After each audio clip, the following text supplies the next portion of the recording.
This is Avantika Singh, tarot card reader, reiki master. Wait या move on. तो जी, general timeless collective reading है guys.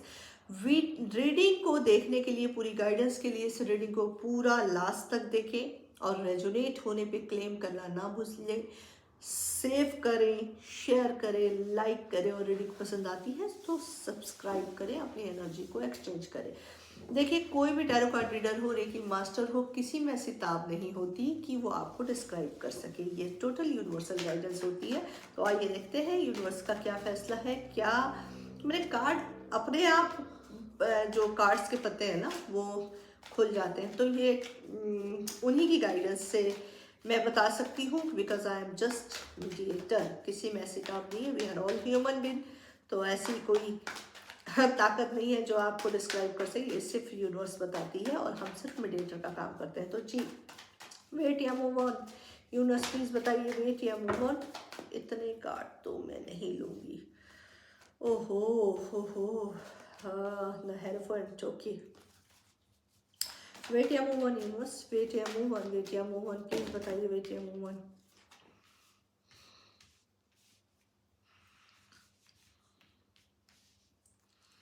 Balance, empress, wait या move on. कौन आना चाहता है भाई? ओके, बड़ी मिली जुली एनर्जी आई है भाई।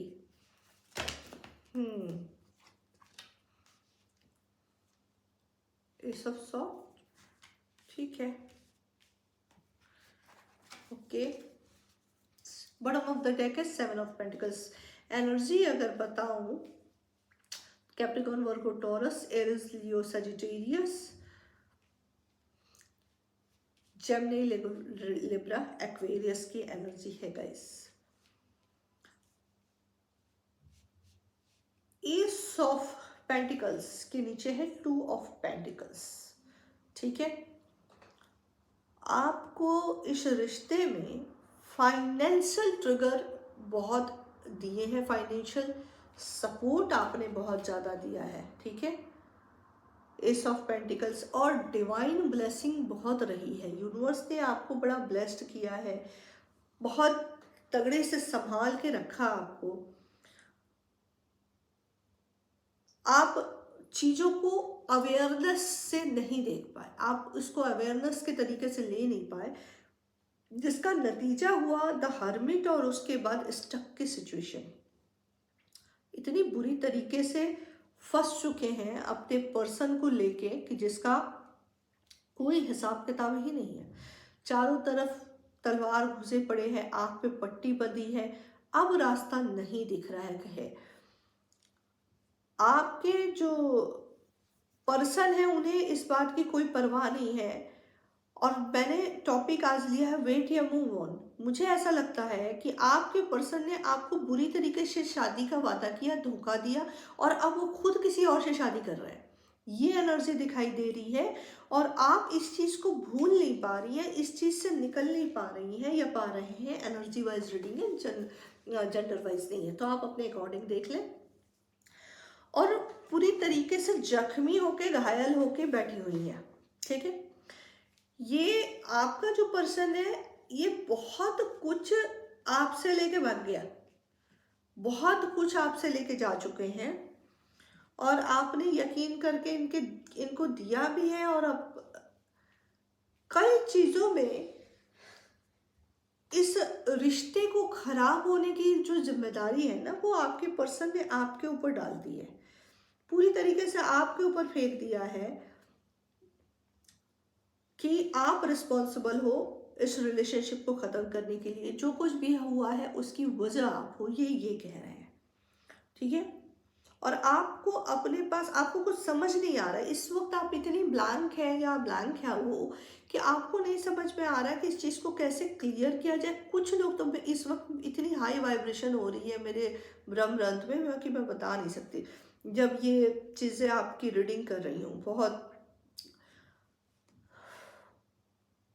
देखो, काफ़ी हद तक इसमें आपने खुद से इतनी ब्लैंडर और मिस्टेक की है ना कि गलत चीज़ें गलत हो रही थी और आपको दिख रही थी, लेकिन फिर भी आपने उन चीज़ों में सपोर्ट विस्फोट किया है जिसकी वजह से आपको झटका लग गया है और आप ही के हाथ कट गए हैं। एस ऑफ सॉर्ड्स की एनर्जी है, एक्शन को सीधा लेने के लिए कहा जा रहा है। एस ऑफ पेंटिकल्स पे रीडिंग शुरू हुई है और फर्स्ट लाइन जो खत्म हुई है वो एस ऑफ सॉर्ड्स पे आई है। दोनों ही तरफ से आपको ब्लेसिंग है, आप अपनी इस कंडीशन में स्टक ना रहे, ये डिवाइन आपसे कह रही है। ठीक है, आपको इस कंडीशन में स्टक रहने की बिल्कुल भी कोई ज़रूरत नहीं है, बिकॉज डिवाइन का ये कहना है कि जो भी सिचुएशन तुम्हारी हुई है इसके रिस्पॉन्सिबल आप खुद हैं, जो इंट्यूशन डिवाइन से आ रही है।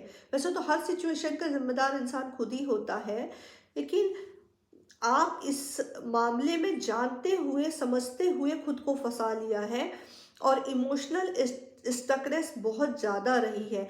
कुछ लोगों की शादी भी हो चुकी है, बट ये पर्सन की एनर्जी सही नहीं है, ये जानते हुए भी गलत इंसान से आपने शादी कर ली है, आपको ये बात पता भी थी और उसके बावजूद भी ये चीज़ें हुआ है। जबकि आप अच्छा इस रिलेशन में आपने बैलेंस करने की बहुत कोशिश की, आपका एक इमोशनल, एक भावनात्मक जो लगाव था अपने पर्सन से, उसकी वजह से द एम्प्रेस की एनर्जी है, बड़ी पावरफुल पोजीशन आपकी रही है, आप अच्छे खासे जॉब में हो सकती है, अच्छा खासा पैसा आपका हो सकता है, वेल्थ ग्रोथ हर चीज़ है, लेकिन बहुत हाई लेवल की निगेटिविटी दिखाई दे रही है जिसमें आपकी डिज़ायर भी है, आपको तकलीफ भी है, आपको रेगरेशन भी है, सारी चीज़ें आपको एक साथ हो गई हैं। ठीक है, फिर भी कहीं ना कहीं उम्मीद है कि आपका पर्सन शायद वापस आएंगे और आपसे शादी करेंगे।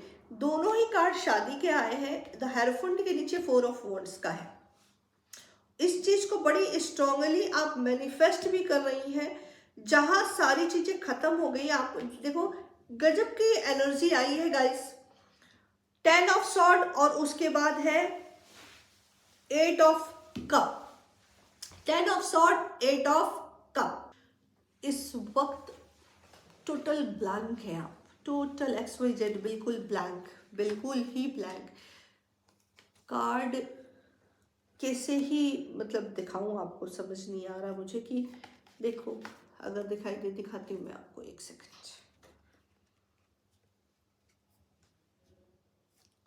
देखो 5 ऑफ कप, ठीक है, नेगेटिव को नेगेटिव कार्ड ने क्लेरिफाई किया। एक 10 of sword, 10 of wands, 8 of swords, okay.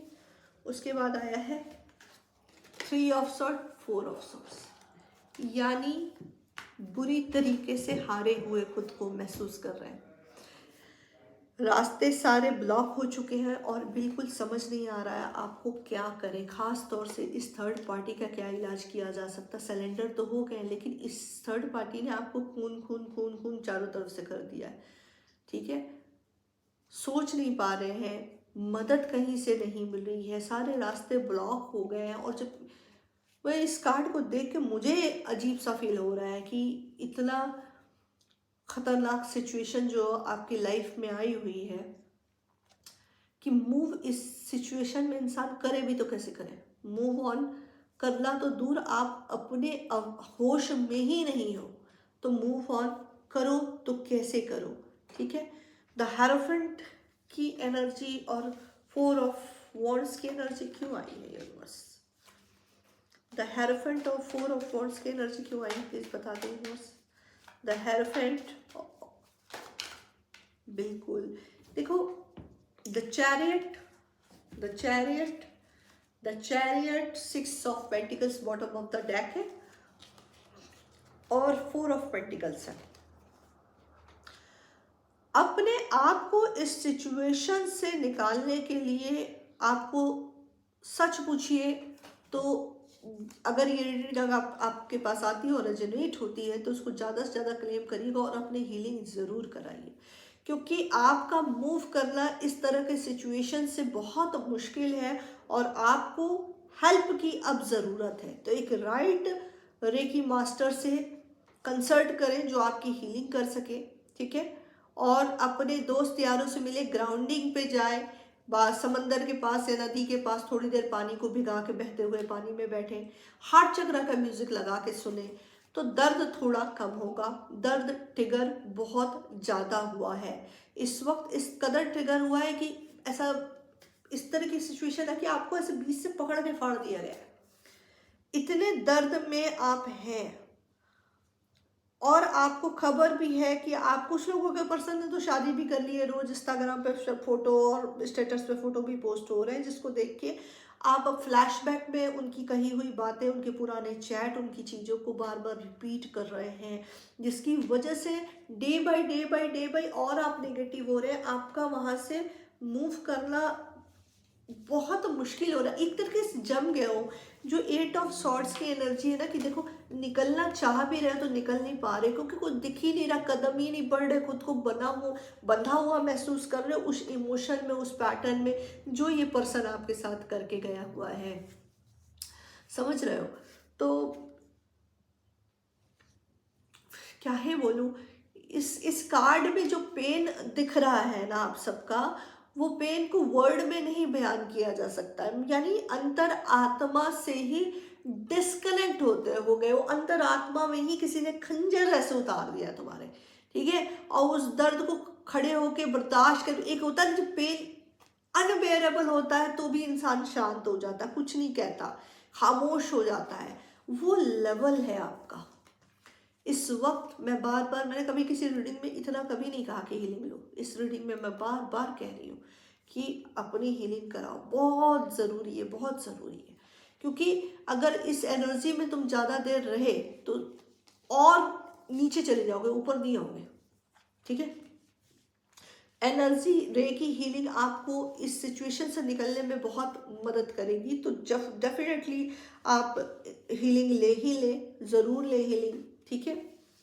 Manifestation अभी नहीं हो सकता, बहुत लोग एक मिरेकल की उम्मीद करके बैठे हैं कि कुछ लाइफ में मिरेकल्स हो जाए, मैनिफेस्टेशन हो जाए, तो पर्सन वापस आ जाए और हम जो है थोड़ा सा रिलीफ मिल जाए। इस तरह की सिचुएशन दिखाई नहीं दे रही है, क्योंकि इस एनर्जी में आप और नेगेटिविटी को ऐड कर देंगे, क्योंकि आप डिज़ायर की एनर्जी में मैनिफेस्टेशन करेंगे। और डिज़ायर मतलब क्या होता है, इस लाइक के बैकर, भीख मांगना, ठीक है, भीख मांगना।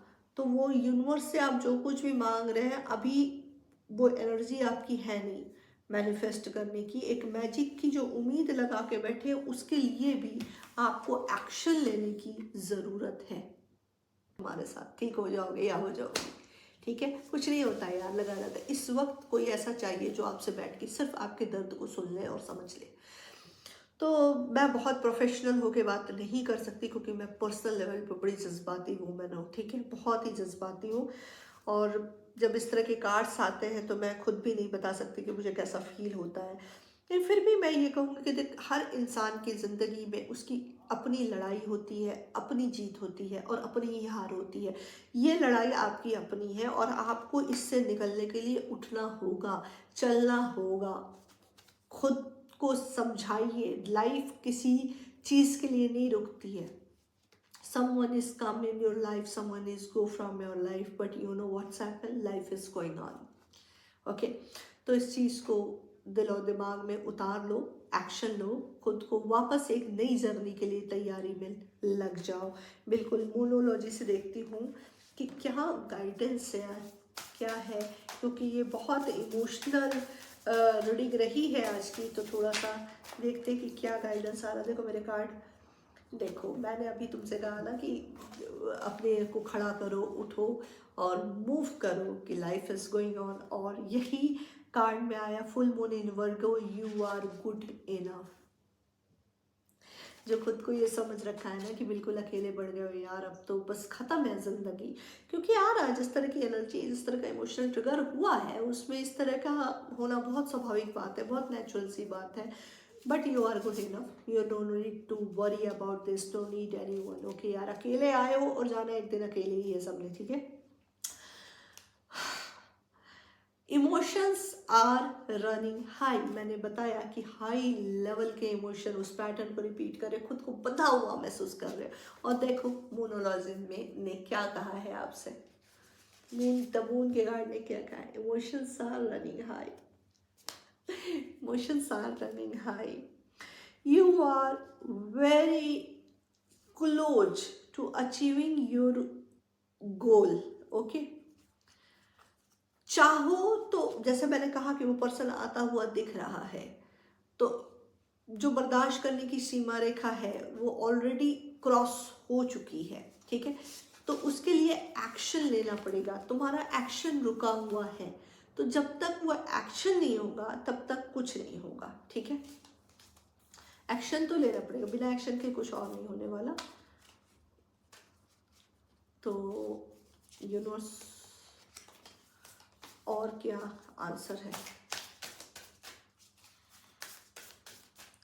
और क्या है मेरे व्यूअर्स के लिए गाइडेंस यूनिवर्स बताएं, और क्या है।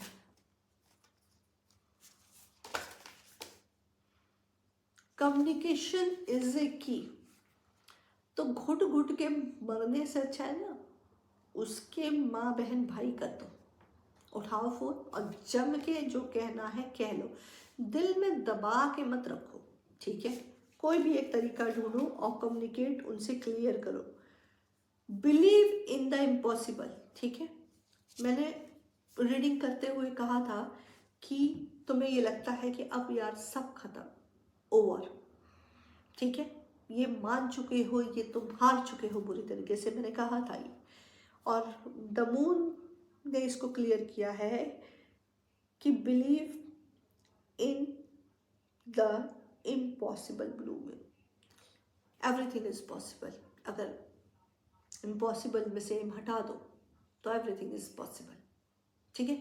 तो ये जो डैमेजेस हुए हैं, जो एक ट्रस्ट हिल सा गया है तुम्हारा, उसमें बहुत ज़्यादा तुम्हें डीप डाउन होके डिप्रेस करके उस एनर्जी को हाई मत करो जो तुम्हें तोड़ने के लिए आई है, क्योंकि उस एनर्जी को अवेयरनेस की फॉर्म में तुमने अगर नहीं देखा तो वो एनर्जी तुम्हें निकल जाएगी, फिर भी उसका कुछ नहीं बिगड़ेगा, बिगड़ेगा तुम्हारा। रेडी हो इसे पे करने के लिए? बिल्कुल ख्याल रखो खुद का, समझे। और आज की रीडिंग पसंद आ गई हो तो इसे स्ट्रांगली क्लेम करो, लाइक करो, सब्सक्राइब करो और अपनी हीलिंग ज़रूर कराओ, अपने को वैल्यू करो, अपनी सोल को इस तरीके से मरने मत दो। और कल की रीडिंग किस टॉपिक पे चाहिए मुझे ज़रूर बताना, और बहुत अपना ख्याल रखना। God bless you all of you.